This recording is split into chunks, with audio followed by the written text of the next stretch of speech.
যুক্তরাষ্ট্রের নিউ ইয়র্কের ব্রুকলিনের বন্দি শিবিরে আছেন ভেনেজুয়েলার প্রেসিডেন্ট নিকোলাস মাদুরো। মাদক ও অস্ত্র চোরাচালানের মামলায় স্থানীয় সময় সোমবার ম্যানহাটানের ফেডারেল আদালতে হাজির করা হবে মাদুরো ও তার স্ত্রী সিলিয়া ফ্লোরেসকে। স্থানীয় সময় শুক্রবার ভোর রাতে ভেনেজুয়েলার বিশেষ অভিযান চালিয়ে দেশটির প্রেসিডেন্ট ও তার স্ত্রীকে বন্দী করার পর তাদের অবস্থান এখন নিউ ইয়র্কের ব্রুকলিনের মেট্রোপলিটন ডিটেনশন সেন্টারে।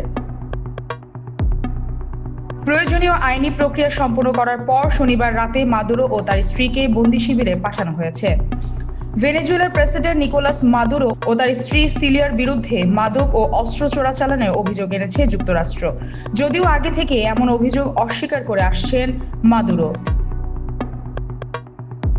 মাদুরোকে বন্দী করার পর সোমবার যুক্তরাষ্ট্রের নিউ ইয়র্কের আদালতে প্রথমবারের মতো হাজির করা হবে।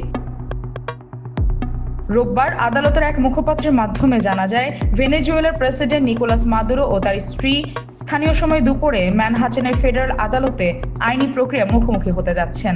এদিকে ভেনেজুয়েলার আদালতের আদেশে দেশটির ভাইস প্রেসিডেন্ট অন্তর্বর্তীকালীন প্রেসিডেন্ট হিসেবে দায়িত্ব নিয়েছেন। রদ্রিগেজকেও কড়া হুঁশিয়ারি দিয়েছেন মার্কিন president Donald Trump. President Donald Trump বলেন, রদ্রিগেজ যদি সঠিক কাজ না করেন তবে তাকে নিকোলাস মাদুরোর চেয়েও বড় মূল্য দিতে হতে পারে। প্রেসিডেন্ট মাদুরোকে আটক করতে মার্কিন অভিযানে বিরোধিতা করায় ডেলসি রদ্রিগেজকে এই সতর্কতা দেন ট্রাম্প।